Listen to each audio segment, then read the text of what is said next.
नमस्कार, BGT media देख रहे हैं आप। मैं हूं यमलेश वंजारी और बीजीटी मीडिया में आज हम चुनावी समीक्षा करेंगे, विश्लेषण को समझेंगे कि ये जो बालाघाट ज़िले की 6 विधानसभा है, बैहर, बालाघाट, लांजी, परसवाड़ा, कटंगी, वारासिवनी, यहाँ पर जो परिणाम ईवीएम के बाहर निकल कर आए हैं, मतों में जो तब्दील हुए हैं और जिन प्रत्याशियों को यहाँ पर जीत मिली है और हार मिली है, इसके क्या कारण है, इन कारणों को हम तलाशने का प्रयास करेंगे।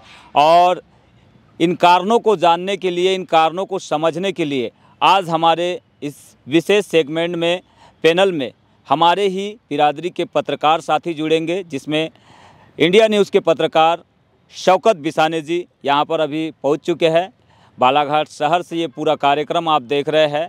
मैं आपको सीधा इन 6 विधानसभाओं का विश्लेषण समझाने का प्रयास करूंगा कि किन कारणों से जो प्रत्याशी हारे हैं उनकी यहाँ पर हार हुई है और जो जीते हैं उनकी जीत का कारण क्या था। तो आइए सीधा जुड़ते हैं। तो सबसे पहले शौकत जी, आप बताएंगे ये जो 6 विधानसभाओं के परिणाम ईवीएम के बाहर जब आए हैं, आप इसको एक पत्रकार होने के नाते भी, एक बालाघाट ज़िले में जिस तरह से आपने भी पत्रकारिता में क्षेत्र रहते हुए जिस तरह से आपने क्षेत्रवार या फिर विधानसभावार कवरेज किया है, उस आधार पर क्या आपने आकलन किया?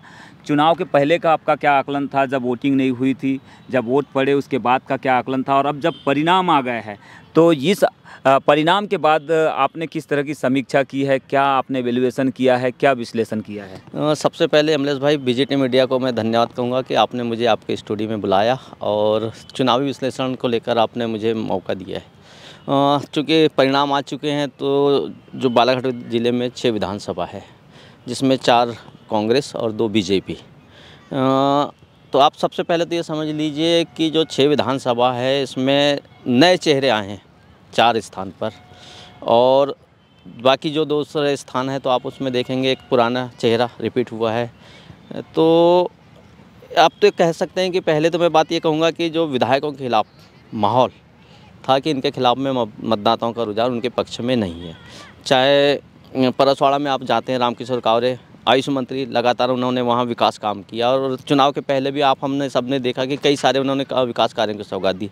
लेकिन मतदाताओं का उनके पक्ष में जो माहौल होना चाहिए था, जो उनके प्रति लगाव होना चाहिए था, या जो उनको चुनने के प्रति जो लोगों में एक अट्रैक्शन जो रहता है कि हमें इस प्रत्याशी को पसंद करना चाहिए, तो वहाँ इस तरह का स्थिति नहीं थी। बालाघाट भी आपने देखेंगे कि गौरीशंकर बिसेन कैबिनेट मंत्री रहे हैं, 7 बार के मतलब लगातार यहाँ से विधायक थे, और 2 बार सांसद भी रहे हैं। लेकिन कहीं ना कहीं इस बार लोगों में ये भाव भी पैदा हुआ था कि हमें इन चेहरों के पीछे बदलाव का एक बड़ा फैक्टर चल रहा था। दूसरा चीज़ हम ये भी देख रहे थे कि एक ही चेहरे को देखकर लोग ये भी चाह रहे थे कि यार हम क्यों ना इन चेहरों में बदलाव करें और नया कोई चेहरे को लाए। तो चाहे लांजी में हो, आपने देखा कि हिना कांवरे जी जैसे दिग्गज मतलब नेत्री थी कांग्रेस की, उनको हार का सामना करना पड़ा। कटंगी में आप देख सकते हैं कि वहाँ गौरव पारधी, बहुत सी वक्त पूर्व सांसद जिन्होंने चुनाव लड़ा, और वो कांग्रेस में शामिल इसीलिए हुए थे कि मैं शायद मुझे टिकट मिलेगी और मैं यहाँ से चुनाव लड़ूंगा और मुझे जीत मिलेगी। लेकिन कांग्रेस ने उनको टिकट भी दिया कांग्रेस में शामिल होने पर। लेकिन गौरव पारधी, जिनको मतलब फ्रेश चेहरा, जो एकदम लोगों के लिए मतलब लोगों के पास इन चेहरों के संदर्भ में बोलने के लिए शब्द नहीं, तो कहने का मैं आशा में एक बताऊंगा कि एक ऐसा सॉफ्ट चेहरा मिला, ऐसा एक चेहरा पब्लिक के बीच में आए कि यार ये अभी युवा है, इनके साथ हमें क्यों न जाना चाहिए। तो एक ऐसे इस तरह से भी एक युवाओं को चुनने का भी मतलब मौका मिला। परसवाड़ा में ज़रूर आप एक और बात देखेंगे कि मधु भगत लगातार वो जनता के बीच में बने हुए थे, पूर्व विधायक थे, और उन्होंने कहना चाहिए कि अपनी दूरी नहीं बनाई थी, भलाई वो चुनाव हार गए थे, तो वो लगातार पब्लिक के बीच में थे। जब कांग्रेस ने उनको टिकट दिया तो लोगों का मन एक तरह से उनके प्रति फिर से गया कि यार यहाँ तो मंत्री जी है। लेकिन मंत्री जी को लोगों ने नहीं पसंद किया, मंत्री जी के, और कई सारे ऐसे वजह थी जो मंत्री जी को लेकर वहाँ पर लोगों का रुझान उनसे अगेंस्ट में था। तो उन्होंने फिर देखा कि एक चेहरा और गोंगप्पा का कंकर मुंजारे थे, लेकिन कंकर मुंजारे को लेकर लोगों के प्रति उस तरह से भाव नहीं था जैसे पहले जो एक जुड़ाव था मतदाताओं का, जो चयन करने के लिए कि क्रांतिकारी नेता है, इनको हम पसंद करें। तो इस बार ये नहीं था। बैहर में भी जाएंगे तो आप इसी तरह से देखेंगे संजय विके और भगत नेता में, एक तो 2 परिवार के बीच में ही हमेशा यहाँ पर प्रत्याशी उतरते रहे, नेताम परिवार या फिर विके परिवार। तो लोगों के पास चुनने के लिए विकल्प भी नहीं था। तो लोग मतदान भी जब करने जाते थे तो या तो हमको नेताम को देना है या फिर विके को देना है। तो लेकिन यहाँ भी बदलाव का मूड जरूर देखने मिल रहा था, पर उस तरह से स्थिति निर्मित नहीं हुई और वहाँ पर हालांकि संजय वी बैलेट पेपर के माध्यम से कर्मचारी के वोटों से जीत हासिल की। तो ये एक तरह से वाराणसी के तो आप सबने देखा है कि बीजेपी मैं प्रदीप जायसवाल को देखता हूँ कि उन्होंने जो डिसीजन लास्ट में बीजेपी में शामिल होने का लिया वो उनके लिए खतरनाक साबित हो गया। शायद वो 2 महीना 3 महीना पहले भी अगर बीजेपी में शामिल होने का निर्णय करता तो जो एक असंतोष का माहौल है हो सकता है वो थम जाता, और वो असंतोष का माहौल थम जाता, हो सकता है उनकी जीत की राह आसान हो जाती। लेकिन अंतिम समय में जब उन्होंने बीजेपी में शामिल होने का निर्णय किया तो वो जो विरोध का जो स्वर वहाँ पर सामने फूटा उसको भाप नहीं पाए, वो उसको समझा नहीं पाए, और अंत में उनको उनका जो एक चेला कह सकते हैं, उनके साथ जो साथ में काम किए कांग्रेस के प्रत्याशी विक्की पटेल, उन्होंने उनको मात दी। तो ये इस तरह से मैं जो आकलन करता हूँ। और एक अन्य आकलन में अगर जाएंगे ओवरऑल तो यहाँ एक जातिवादी फैक्टर है। आप प्रत्याशियों को लेकर आप देखते हैं तमाचा लांजी में हो तो कहीं ना कहीं समाज उस जिस समाज का वो प्रत्याशी उनका समाज उनके साथ में ज़्यादा 80% भी अगर समाज उनके साथ जुड़ गया तो निश्चित है उनकी जीत की राह उस मामले में भी आसान हुई है जी। तो ओवरऑल शौकत बिसाने जी ने यहाँ पर जो विश्लेषण किया है वो यही कहता है कि हर विधानसभा में बदलाव की बयार थी। जहाँ पर पूर्व से विधायक था उसके खिलाफ में भी बदलाव की बयार थी, सरकार के खिलाफ में भी बदलाव की हवा ज़रूर थी, लेकिन बालाघाट जिले की सीटों पर केवल और केवल जो विधायक सिटिंग एमएलए थे उन सीटों पर बदलाव की बयार थी। और इसके पीछे के कई कारण हो सकते हैं, जैसा कि शौकत जी ने अपने विश्लेषण में बताया, कुछ कारणों को समझाने का प्रयास किया। अब हम सीधा जुड़ते हैं राजकमल बिसेन जी से, स्वराज एक्सप्रेस के पत्रकार हैं और इन्होंने भी काफ़ी एक्टिवली बालाघाट ज़िले की सभी 6 कॉन्स्टिट्यूंसी में मतदाताओं को भी कवर किया, साथ में जो कैंडिडेट्स थे उनको भी कवर किया। राजकमल जी, शौकत बिसाने जी का विश्लेषण आप यहीं पर थे, आपने सुन लिया। बिल्कुल। आपका क्या आकलन है, आपने क्या विश्लेषण किया है, आपने क्या देखा इन 6 विधानसभाओं में जिस तरह का प्रचार चला, प्रचार के बाद जो वो वोटिंग हुई और वोटिंग के बाद जब मतगणना हुई 3 दिसंबर को और जो परिणाम निकल कर आए? यमराज जी, मैं आपको बताऊं कि बालाघाट जिले की 6 विधानसभाओं में इस समय जो है 4 विधानसभाओं में कांग्रेस और 2 विधानसभाओं में भाजपा। ये जो सिस्टम है ये शुरू से चला आ रहा है। आप देखे होंगे कि पहले भी ऐसा ही हुआ है कि 2 विधानसभा भाजपा की या 3 विधानसभा भाजपा की और 3 कांग्रेस की, इस तरह से पहले से ही चलता आया है। लेकिन इस बार जो नए लोगों को जो नए चेहरे जो आए और उनको जो मौका जनता ने दी है वो कहीं ना कहीं ये समझ के दी है कि ये इनसे कुछ अच्छा हो पाएगा। जैसे बात मैं लांजी की करूँ तो लांजी में एक मुझे जहाँ तक जैसे शौकत भैया ने जो बताया वो अच्छी बात बताया, उन्होंने जो कहा वो बहुत काफ़ी विश्लेषित सारे चीज़ों पर अपना विश्लेषण दिया। लेकिन लांजी में एक फैक्टर था डबल मनी जो बहुत चला, जो बहुत चर्चित भी था। तो कहीं ना कहीं जनता के माइंड में ये भी था कि अगर मान लीजिए रमेश भट्टेरे जी को टिकट मिलती है तो वो भी डबल मनी के शिकार और हिना कांवरे भी डबल मनी के शिकार।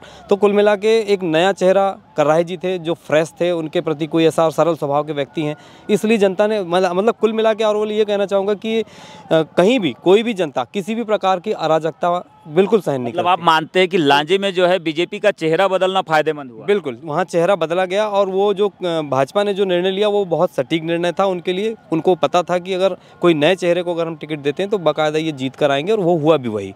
अब रही बात बालाघाट की, तो बालाघाट की कंडीशन ये थी कि गौरीशंकर बिसेन जी पिछले कई सालों से यहाँ पर राज करते आ रहे हैं और उनको तोड़ने वाला कोई व्यक्ति था नहीं, और उनके करीब अगर कोई जाता था तो वो थी अनुभव मंजारे। कांग्रेस ने यहाँ पर बहुत अच्छा फैसला लिया कि एक नए रूप से उनको अपनी जगह दी, और अनुभव मंजारे को जब टिकट मिली तो लोगों को ये लगा कि 2nd पोजीशन में आने वाली जो महिला है उस महिला के साथ अगर कांग्रेस हो जाती है तो ये हमारे लिए प्लस होगा। इसलिए, और वैसे भी बयार चल रही थी कि प्रदेश में कांग्रेस की सरकार बनेगी तो कांग्रेस का एक प्रत्याशी हमारे लिए हो जाएगा। तो काफ़ी मतलब उनके लिए अच्छा था, लोग अच्छा सोच रहे थे। और पिछले 35 सालों में जो बालाघाट का विकास जिस तरह से होना चाहिए था वो विकास यहाँ नहीं देखने मिला। चाहे वो नगर पालिका के पानी की समस्या को लेकर देखें या सड़कों को लेकर देखें, नाली को देखें, जो भी कुछ यहाँ पर जैसा मतलब जनता जैसा चाहती थी। जैसे ओवरब्रिज की बात है तो उन्होंने एकदम तत्काल शुरुआत की कि भाई आज चुनाव शुरू होने वाले हैं, 1-2 महीने बाद और अभी शुरू कर दिया जाए काम। तो उससे भी जनता काफ़ी परेशान थी कि भाई अभी ज़्यादा आवाजाही है, अभी ज़्यादा परेशानी है, ये काम पहले हो जाने चाहिए थे। तो ऐसी बहुत सारी चीज़ें थी जिनकी वजह से उनको हार का सामना करना पड़ा। और एक अनुभव मंजारे एक अनुभवशील महिला हैं और उन्होंने उनके साथ में जो उनके सांसद, जो पूर्व सांसद कंकर मुजारे जो हैं परसवाड़ा विधानसभा से, जिन्होंने 15 साल राज किया, तो एक ऐसे अच्छे व्यक्ति का उनके साथ सपोर्ट होना तो वो भी काफ़ी कारगर रहा और जनता को ये लगा। यहाँ पर एक जातिवाद का भी मैटर है, जैसे लोधी समाज है और पवार समाज है, तो उसमें भी ये सब चीज़ें चल रही थी कि हर बार भाऊ ही तोड़ी बनेंगे। तो इस बार ये समीकरण बालाघाट सीट पर टूटा। बिल्कुल टूटा और वो उन्होंने अपना मत दिया और आज अनुभव मंजारे यहाँ पर सीटिंग एमएलए हो चुकी। अब रही बात परसवाड़ा की बात करें तो परसवाड़ा में परिपाठी हर बार दोहराई जाती है। आपने देखा होगा कि 15 साल अगर कंकर मुंजारे जी ने राज किया, उसके बाद में दरबू सिंह उइके ने उनको पराजित किया, उसके बाद से लगातार कंकर मुंजारे जो है सेकंड नंबर पर आते रहे। लेकिन ये सारा रिकॉर्ड मधु भगत ने तोड़ा, जो 28 साल में कांग्रेस को वापस जीवित किया। उसके बाद होता यह है कि सरकार भाजपा की और विधायक कांग्रेस का काम उतना अच्छा नहीं कर पाए। जनता को लगा कि यार ये कुछ नहीं कर पाएंगे, ये सब समाज सेवा के नाम पर जो इनसे मांगो वो दे देते हैं, यही लोगों के मन में था। और कावरे जी से उम्मीदें ये लगी थी कि कावरे जी अगर विधायक होते हैं, क्योंकि हमारी मतलब परसवाड़ा विधानसभा की जो मैं बात करूँ तो वहाँ पर ये था कि हर बार ऐसा ही होता आया था कि निर्दलीय विधायक तो सरकार किसी की, कांग्रेस की सरकार तो भाजपा का विधायक और भाजपा का विधायक तो कांग्रेस की सरकार, मतलब इस तरह से अपोजिट होता रहा। लेकिन लोगों को लगा कि नहीं, इस बार हम अगर अपने विधायक भी अगर अपनी पार्टी का चुनते हैं भाजपा का और सरकार भी भाजपा की, शिवराज सिंह चौहान का नाम काफ़ी चल रहा था और सब ठीक ठाक चल रहा था, तो उस लोगों को लगा कि हमारा क्षेत्र का विकास हो सकता। इसमें कोई दो मत नहीं कि रामकिशोर कावरे जी ने विकास में कोई कमी की हो। विकास की जैसे उन्होंने एक गंगा बहा दी, पूरे क्षेत्र में जितने काम हुए बहुत अच्छे काम हुए। लेकिन वो लोगों आपको मैं रोकना चाहूँगा, जब लोगों के बीच हम जाते थे तो लोग काम की तारीफ भी करते थे मंत्री जी के कि काम बहुत अच्छा कर रहा है, लेकिन परिवर्तन की बात भी ज़्यादा करते थे। ये समझ में नहीं आ रहा है। मैं उसी बात पर आ रहा हूँ कि मधु भगत एक सरल स्वभाव व्यक्ति थे और लोगों को लगता था कि अगर कोई बात हम करेंगे तो हमारी बात सुनने वाला कोई तो है। लेकिन यहाँ वैसी कोई बात नहीं थी। यहाँ उनके कार्यकर्ता ही सर्वे सर्वा थे। जिन कार्यकर्ताओं के पहले से ही सारे मतलब बहुत सारे काम ऐसे थे जिन कामों को जनता पसंद नहीं करती है। अच्छा। तो इस वजह से भी उनके खिलाफ एक वो हुआ। और सबसे बड़ा फैक्टर वहाँ ये हुआ कि हमारा क्षेत्र जो है वो बालाघाट जिला देखें तो सभी समाजवाद जो होता है यहाँ पर कुछ ज़्यादा है। पवार समाज, लोधी समाज, आदिवासी समाज। तो एक बागेश्वर धाम वाला जो कार्यक्रम वहाँ बड़ा रूप में जो हुआ, उसमें दोनों मंत्रियों के खिलाफ जो बातें आई, चाहे गौरीशंकर बिसेन की बात करें चाहे रामकिशोर कावरे जी की बात करें, मंत्री होने के बाद भी अगर वो जनता को नहीं समझा पाए, नहीं बता पाए, तो ये कहीं ना कहीं उनकी कमी रह गई। इस कारण शायद उन्हें हार का मुँह देखना पड़ा।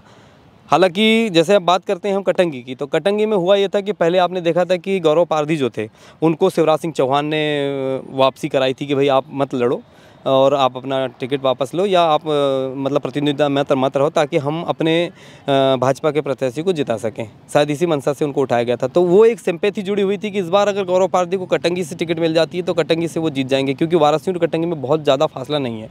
तो एक वो काम आया और उन्होंने एक नए चेहरे पर दांव लगाया और कांग्रेस के 3 टुकड़े हो जाना, कटंगी में कांग्रेस के 3 टुकड़े हो जाना और जो सिटिंग एमएलए थे उनका निष्क्रिय होना, ये काफ़ी कारगर रहा भाजपा के लिए। रही बात अब बैहर की, बैहर में संजय उइके जी पिछले 10 सालों से काम करते आ रहे हैं और वहाँ पर सिर्फ एक ही समाज के 2 व्यक्ति थे। और भाजपा में जैसे देखा जाए तो कई बार क्या नाम तुम्हारे नेताम जी जो थे, नेताम जी के कार्यक्रम को लेकर के शिवराज सिंह चौहान भी उनके दौरे किए, उनके लिए ऊँट मांगा, सब कुछ किया। लेकिन वहाँ की जनता लोकप्रियता के नाम पर अगर देखा जाए तो ज़्यादा काम संजय उइके की तरफ ज़्यादा झुकाव उनका हमको समझ में आया और नेताम जी की तरफ कम समझ में आया। और वही चेहरा बार बार रिपीट होना भी नुकसानदायक हुआ भाजपा के लिए वहाँ पर। तो वहाँ पर अब अगर चेहरा बदलती है भाजपा तो शायद आने वाले समय में संजय उइके को हरा सकते हैं भाजपा के लोग। इस तरह से ये सारा समीकरण था। और किस जगह की बात आप जानना चाहेंगे मुझसे? वाराणसी। जी, वाराणसी के लिए मैं ये कहना चाहूँगा कि वाराणसी में विक्की पटेल और प्रदीप जायसवाल जी दोनों एक ही थाली के चट्टे बट्टे कह सकते हैं हम, क्योंकि गुरु और चेले की बात जो कही जा रही है, तो कहीं ना कहीं जब विक्की पटेल ने सारे काम जनता को जोड़े, लोगों को प्रदीप जायसवाल के लिए जुटाया तो प्रदीप जायसवाल जीत गए। अब उन्होंने जब अपने लिए मांगा तो लोग उसकी ओर हो गए। तो कुल मिला के ये कहना चाहूँगा कि मतलब प्रदीप जायसवाल जी की जो इंटरनल स्ट्रेटजी है उसको भी अच्छे से जानते थे। गुरु का मतलब भी होता है कि चेले को बताना, और चेले ने ये सारी चीज़ें सीख लिया था और भापकर ही इस मैदान में थे। बिल्कुल, वो उनका इस मैदान में होना लाजमी था। दूसरा, उनका जो कई सारे भाषणों में आपने सुना कि बोले यहाँ अराजकता का माहौल है, यहाँ वो चीज़ें नहीं हो पा रही जो होनी चाहिए, तो वो भी एक चीज़ थी। और दूसरी चीज़ ये हुई कि प्रदीप जायसवाल जी का पार्टी छोड़ के लड़ना, ये उनके लिए काफ़ी नुकसानदायक हुआ। निर्दलीय होने का उसमें तो कांग्रेस की गलती थी, अब उनको तो लड़ना ही था। बिल्कुल कह सकते हो आप ऐसा कि कांग्रेस की गलती थी। कांग्रेस ने अपना प्रतिनिधित्व तो करने वाले व्यक्ति जो जीत के लिए पहले, मतलब कांग्रेस भी इस बात को जानती थी, भाजपा भी इस बात को जानती थी कि प्रदीप जायसवाल को हराना आसान नहीं है। बावजूद इसके संजय मसानी को टिकट दी गई और संजय मसानी बहुत बुरी तरह से हारे, तो ये भी एक फैक्टर था। और निर्दलीय जो जीते, तो निर्दलीय में जो लोगों की सिंपैथी उन्हें जुटाई और विकास कार्य के नाम पर जो उन्होंने अपने आप को एक्सपोज किया कि मैं पार्टी का जो, जैसे भाजपा की सरकार में उनको जो पद मिला और कांग्रेस की सरकार में उन्हें मंत्री पद मिला, तो दोनों का उन्होंने ये कह दिया कि हम जनता के विकास के लिए मैं किसी भी ओर जा सकता हूँ। उनका ये मोटिव था कि मैं जिस तरफ भी जाऊँगा जनता के भले के लिए जाऊँगा। लेकिन जनता के मन में ये बात आई कि जिस तरफ दम होगा उस तरफ प्रदीप जायसवाल चले जाते हैं। शायद यही कारण था कि उन्होंने विक्की पटेल को ज़्यादा बेहतर समझा, युवा हैं। और एक फैक्टर, सबसे बड़ा फैक्टर तो यही कहना चाहूँगा कि भाई गुरु को चेले ने हराया, ऐसी जो चर्चा हो रही है वो बिल्कुल सही है, क्योंकि गुरु की सारी चीज़ें एक शिष्य ने पूरी तरह ऑब्जर्व किया, सीखा और सीख कर उनका वार उसी पे थोप दिया। जी, तो 6 सीटों का आपने विश्लेषण अभी तक सुना शौकत बिसाने जी से और राजकमल बिसेन जी से।